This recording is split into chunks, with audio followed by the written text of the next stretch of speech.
باللہ من الشیطان الرجیم بسم اللہ الرحمن الرحیم الحمد للہ رب العالمین ثم الصلاة والسلام علی اشرف الانبیاء والمرسلین حبیب الہ العالمین رحمتا للعالمین ابی القاسم محمد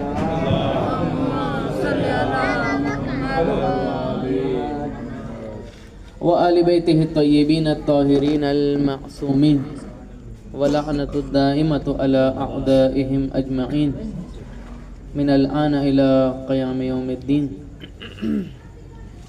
اما بعد فقد قال اللہ تبارک وتعالی فی کتابہ المجید والفرقانہ الحمید وقولہ الحق اعوذ باللہ من الشیطان الرجیم ألا تقاتلون قوما نكثوا أيمانهم وهموا بإخراج الرسول وهم بدؤوكم أول مرة أتخشونهم فالله أحق أن تخشوه إن كنتم مؤمنين. درود بھیجیے محمد و آل محمد.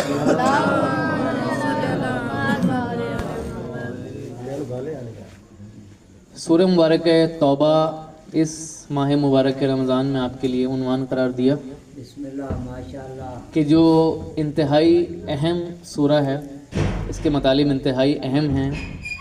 خاص طور پر آج کے دور میں اس کی ضرورت ہے، اس کے مطالب کو بیان کرنے کی ضرورت ہے. دشمن شناسی کے حوالے سے یہ سورہ کافی مفید ہے، اور ہمیں اس سورہ میں اسلام کے کئی دشمن ملتے ہیں. مثلاً مشرکین اسلام کا ایک دشمن ہے، کافرین اسلام کا ایک دشمن ہے، فاسقین اسلام کا ایک دشمن ہے. اس کے علاوہ ابھی ایک گروہ کا ذکر ہوا تھا، ائمۃ الکفر، کفر کے ائمہ، کفر کے امام، یہ بھی اسلام کے کیا ہیں؟ دشمن ہیں. اور آج جس گروہ کا تذکرہ ہے، اس کی وضاحت کرنی ہے، وہ ہے مومنین. مومنین. پہلے ہم آیت کا ترجمہ دیکھ لیتے ہیں. ارشاد ہوا کہ آیت نمبر 13 آج زیر بحث. 12 آیات ہم پڑھا ہے، 1 سے لے کے 12 تک ہم پڑھا ہے کہ ان میں کیا ہے. اگر آپ چاہتے ہیں تو گزشتہ دروس کی طرف رجوع کر سکتے ہیں، یوٹیوب پر موجود ہیں. بسم اللہ آیت نمبر 13 آج زیر بحث ہے. ارشاد ہوا کہ الا تقاتلون قوما نکثوا ایمانہم. یہ آپ کی خدمت میں عرض کیا تھا کہ قرآن کریم کا ایک یہ طریقہ ہے، اسلوب ہے، روش ہے کہ وہ چیزوں کی تکرار کے ذریعے، چیزوں کو بار بار بیان کرنے کے ذریعے ہمیں متوجہ کر رہا ہے ان چیزوں کی طرف. فرمایا کیا تم ایسے لوگوں سے لڑو گے نہیں؟ دیکھیں پچھلی آیت میں بھی قتل کی بات ہو رہی تھی، کہ جنگ کی بات ہو رہی تھی، لڑنے کی بات ہو رہی تھی. اس آیت میں دوبارہ جو ہے وہ لڑنے کی بات ہو رہی ہے کہ کیا تم ایسے لوگوں سے، یعنی وہ لوگ جو فاسقین ہیں، مشرکین ہیں، کفر کے امام ہیں، اسلام کے دشمن ہیں، کیا تم ان سے، سوال کر رہا ہے خدا، کیا تم ان سے لڑو گے نہیں؟ کون لوگ؟ نکثوا ایمانہم، جو اپنی قسموں کو توڑ دیتے ہیں. کیا تمہارا پروگرام نہیں ہے ان سے لڑنے کا؟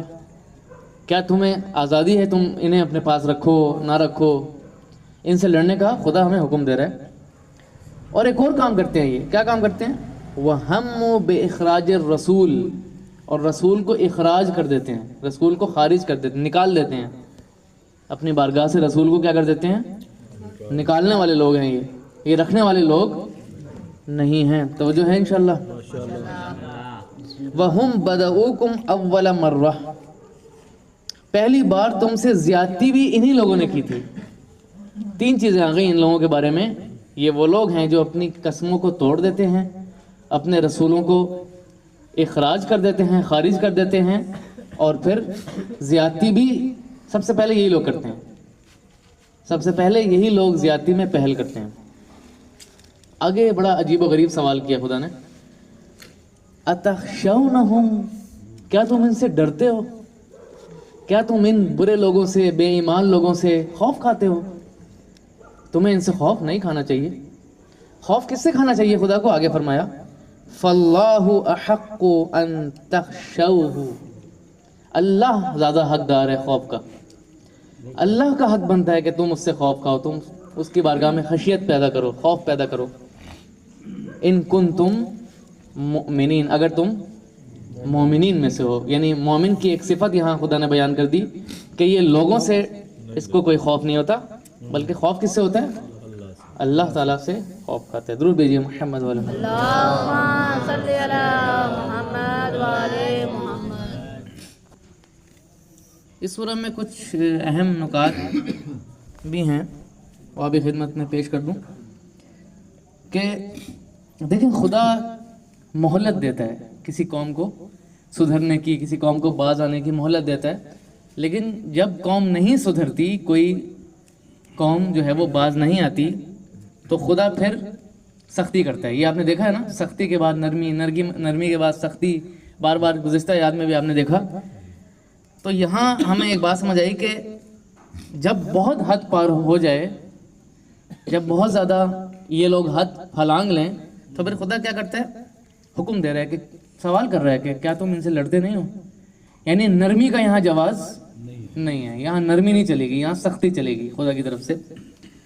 جنہوں نے یہ کام کیا، اپنے قسموں کو توڑ دیا، اپنے رسول کو خارج کر دیا، یہ کون سی خلاف ورزی کی بات ہو رہی ہے؟ یہاں صلح حدیبیہ کی بات ہو رہی ہے، جو ہم پہلے پڑھ آئے ہیں کہ مشرکین نے صلح حدیبیہ ایک معاہدہ تھا کہ جو مشرکین اور مسلمانوں کے درمیان ہوا تھا، جن کا مشرکین نے پاس نہیں رکھا، جس کی وجہ سے یہ آیات نازل ہوئیں. اور یہ اسی کی طرف اشارہ ہے جو اپنی قسموں کو توڑ دیتے ہیں، جو اپنے رسول کو اخراج کر دیتے ہیں، خارج کر دیتے ہیں. یہ کس کی طرف اشارہ ہے؟ رسول اللہ کی طرف اشارہ ہے. یہ تو درود بھیجیے محمد یہ وہ لوگ تھے کہ جنہوں نے رسول کو مجبور کیا تھا کہ رسول ہجرت کے لیے نکلیں مکہ سے. اتنی انہوں نے اذیتیں دیں، اتنی انہوں نے رنج پہنچائے رسول کو، اتنے انہوں نے تکالیف دی رسول کو کہ رسول اللہ مجبور ہو گئے کہ مکہ ہجرت کریں. تو یہ اس کی طرف اشارہ ہے. بعض نے مفسرین نے یہ کہا ہے کہ فتح مکہ کی طرف اشارہ ہے کہ فتح مکہ پر رسول کو نکالنے کی سازش کی گئی کہ اب نہیں، رسول خدا نے جب مکہ فتح کیا تو یہ انہوں مشرکین نے چاہا کہ ہم رسول خدا کو خارج کر دیں یہاں سے. بعض نے اس کی طرف اشارہ بھی کیا. اس کے بعد یہ جو بات کی گئی کہ زیادتی میں پہل کرنے والے ہیں، تو یہ جو جتنی بھی جنگیں ہوئی ہیں ان میں پہل کس نے کی تھی؟ انہوں نے کی تھی، کافرین نے، مشرکین نے. تو یہ ان چیزوں میں بھی آگے لوگ تھے، آگے بڑھنے والے تھے. پھر فرمایا کہ کیا تم ان سے ڈرتے ہو؟ تمہیں ان کا خوف ہے؟ اصل میں خوف تو بس تمہیں خدا کا ہی ہونا چاہیے. عزیزان محترم، اس میں جو ایک نئے گروہ کا تعارف خدا نے کرایا ہے. پہلے ہم پڑھا ہے کہ جو اسلام کے مخالف گروہ تھے مشرکین، ہم نے تفصیل سے مشرکین پہ بات کی. پھر کافرین، ہم نے تفصیل کے ساتھ کافرین پہ بات کی، کفر پہ بات کی. پھر فاسقین، ہم نے فسق کو دیکھا روایات میں، قرآن میں. پھر معتدین کے بارے میں ہم نے جانا کہ یہ معتدین کون ہیں، حد تک سے تجاوز کرنے والے، ان کے بارے میں ہم نے جانا. پھر ائمۃ الکفر، کفر کے امام، پھر کفر کے اماموں کا ہم نے جائزہ لیا. پھر اس کے مقابلے میں ہدایت کے امام کون کون سے ہو سکتے ہیں. اس کے بعد ایک نیک لوگوں کا، ایک پاکیزہ لوگوں کا، ایک صالح لوگوں کا خدا تعارف کروا رہا ہے. اور وہ لوگ کون ہیں؟ مومنین.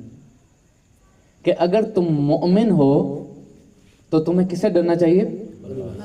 خدا عالم سے ڈرنا چاہیے. قرآن نے، احادیث میں بے شمار روایات موجود ہیں مومنین کے بارے میں. ہم ایک مورد پڑھ لیتے ہیں، پھر انشاءاللہ نماز عشاء. ایک دفعہ درود بھیجیے محمد والے محمد.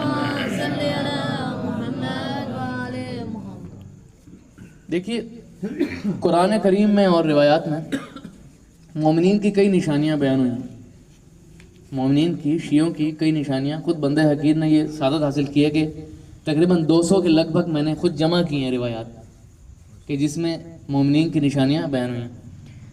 سورہ مبارک ہے مومنون میں ہم ایک مورد دیکھ لیتے ہیں آج قرآن میں. اب یہ ہر انسان چیک کرے اپنے اندر، آیا اس کے اندر یہ نشانی پائی جاتی ہے یا نہیں پائی جاتی، آیا وہ مومن ہے یا نہیں، آیا اس کے اندر ایمان ہے یا نہیں. سورہ مومنون ایک خوبصورت سورہ ہے قرآن کریم کا، 23واں سورہ ہے کہ جس کا آغاز ہی مومنین سے ہو رہا ہے. مومنین کی کامیابی سے ہو رہا ہے، مومنین کی فلاح سے ہو رہا ہے۔ ارشاد ہوا باری تعالیٰ کا، بسم اللہ الرحمن الرحیم، قد افلح المؤمنون، فلاح پا گئے مومنین، فلاح پا گئے مومنون، کامیاب ہو گئے یعنی اگر کوئی انسان خدا کی بارگاہ میں کامیاب ہو رہا ہے تو کون ہو رہا ہے؟ مومن۔ نہ فاسق، نہ کافر، نہ مشرک، نہ فاجر، نہ امام کفر، یہ لوگ کامیاب نہیں ہیں، بلکہ کامیاب کون ہے؟ مومنین۔ فلاح پا گئے یقیناً، قد یقیناً پا گئے فلاح۔ کون ہے یہ؟ آگے ان کی خصوصیات آیت نمبر 9 تک آپ دیکھیں گے۔ پہلی صفت مومنین کی کیا ہے؟ الذین هم فی صلاتہم خاشعون، جو اپنی نمازوں میں خشوع کرتے ہیں، خاشع بن جاتے ہیں، خوف پیدا ہوتا ہے۔ آپ ائمہ کی نمازوں کی طرف نگاہ ذرا کریں، یہ ہمارے ائمہ کیا حالت ان کی ہوا کرتی تھی وضو میں، کیا حالت ان کی ہوا کرتی تھی نماز میں۔ خدا کی بارگاہ میں جا رہے ہیں، کوئی عام بات نہیں ہے۔ خدا کی بارگاہ میں اگر انسان جائے تو اس حالت میں جائے کہ خشوع کی حالت اس پہ طاری ہو۔ کم از کم دیکھیں، ایک بات میں یہاں کہوں گا، بے شک یہ خوف کی حالت نہ بھی ہو، ہماری یہ منزل نہیں ہے، اولیاء کی منزل ہے، ائمہ انبیاء کی منزل ہے، یہ علماء عارفین کی منزل ہے، لیکن ایک بات میں یہاں کہتا ہوں کہ کم از کم آپ کو یہ احساس ہو کہ آپ کہاں کھڑے ہیں۔ صحیح ہے؟ نماز ایک ایسی عبادت ہے کہ اس میں انسان یہ احساس کر سکتا ہے کہ آپ کہاں کھڑے ہوئے ہیں، کس کی بارگاہ میں ہیں آپ، کس سے بات کر رہے ہیں آپ، کون آپ کو دیکھ رہا ہے۔ تبھی روایت میں کہا گیا نا کہ بھائی جو نماز پڑھو تو ایسے سمجھو کہ یہ تمہاری زندگی کی آخری نماز، یعنی نماز ظاہر ہے انسان مومن کی معراج بھی نماز کو کہا گیا، اور بہت ساری روایات۔ تو نماز سے شروع کر رہا ہے خدا مومنین کی صفت کو، کہ جو نماز میں کیا کرتے ہیں؟ اللہ تعالیٰ کی طرف متوجہ رہتے ہیں، ان کے قلوب اللہ تعالیٰ کی طرف متوجہ رہتے ہیں، ان کا دل، ان کا دماغ، وہ ادھر ادھر کی نہیں سوچتے، نہیں ہلتے پھرتے، خدا کی بارگاہ میں سوچتے ہیں۔ ایک میں نے پہلے بھی عرض کیا تھا کہ اگر کوئی بزنس مین ہے، کوئی کاروباری انسان ہے، وہ سارا کا سارا حساب کہاں کر لیتا ہے؟ اپنی نماز میں کر لیتا ہے۔ کیوں بھائی؟ یہ کیوں پیش آتے ہیں انسان کے ساتھ؟ کیونکہ ایک عالم دین نے بات بتائی تھی، کیونکہ جو ہم کام کر رہے ہوتے ہیں نا، دیکھیں میں آپ کو نسخہ بھی بتا دوں، جو ہم دنیا میں کام کر رہے ہوتے ہیں نا، وہی چیزیں نماز میں بھی ہمارے ذہن میں آتی ہیں۔ دیکھیں اگر ہم دنیا میں، اگر ہم نماز کے علاوہ خدا کا ذکر کریں، خدا کی بات مانیں، خدا کی عبادت کریں، اچھے اچھے کام کریں، تو نماز میں بھی ہمارا دل خدا کی طرف لگے گا۔ لیکن اگر ہم نماز کے علاوہ سوشل میڈیا، فسق و فجور، گندی فلمیں، بیہودہ کام اور یہ وہ ان میں پڑے رہیں گے تو نماز میں بھی ہمارا دل نہیں لگے گا۔ یہ ایک نسخہ ہے، یہ آج آپ لے کر جائیں۔ صفت نمبر 2، والذین هم عن اللغو معرضون، یہ کون ہے مومنین؟ کہ جو لغویات سے منہ موڑنے والے ہیں، جو فضول کاموں سے منہ موڑنے والے ہیں، جو بیہودہ کاموں سے الگ ہونے والے ہیں، منہ موڑنے والے ہیں۔ بیہودہ کام نہیں کرتے، یہ فضول کام نہیں کرتے مومنین، یہ لغو نہیں کرتے، لغویات سے اپنے آپ کو۔ اور آج کے دور میں آپ دیکھیں سوشل میڈیا کا زمانہ ہے، موبائل فون 24 گھنٹے انسان کے پاس، انسان کو گمراہ کرنے پہ تلا ہوا ہے بری طرح، چاہ رہا ہے کہ کس نہ کس طرح انسان لغویات کے پیچھے رہے۔ دیکھیں یوٹیوب بھی آپ کھولتے ہیں نا، تو یوٹیوب کو پتہ ہے آپ سے زیادہ کہ آپ کیا دیکھنا چاہتے ہیں، یہ آپ جانتے ہیں نا۔ فیس بک جب آپ کھولتے ہیں، فیس بک کو پتہ ہے، آپ سے زیادہ پتہ ہے کہ آپ کیا دیکھنا چاہتے ہیں۔ لہٰذا ان چیزوں سے دور رہنے کی ہمیں کوشش کرنی ہے۔ بات ہو سکتی ہے لیکن بحث چلانی ہو جائے گی۔ اگلی صفت نمبر 3، والذین هم للزکاة فاعلون، اور جو زکوٰۃ کا عمل انجام دیتے ہیں، زکوٰۃ ادا کرتے ہیں۔ زکوٰۃ کی خاص طور پہ خدا نے یہاں بات کی۔ زکوٰۃ 9 چیزوں پر ہوتی ہے، اجناس پر، غلات پر، سونا چاندی پر، بھیڑ بکری حیوانات پر، ان 9 چیزوں پہ زکوٰۃ ہوتی ہے۔ اگر کسی انسان پر واجب ہو جائے تو زکوٰۃ وہ دے گا۔ اور ایک اور زکوٰۃ بھی ہوتی ہے جو عید سے پہلے دینی ہوتی ہے، اور وہ کون سی ہوتی ہے؟ زکوٰۃ فطرہ، وہ بھی زکوٰۃ ہے اور وہ واجب ہے، اس کے احکام انشاءاللہ آگے جا کے بیان ہوں گے۔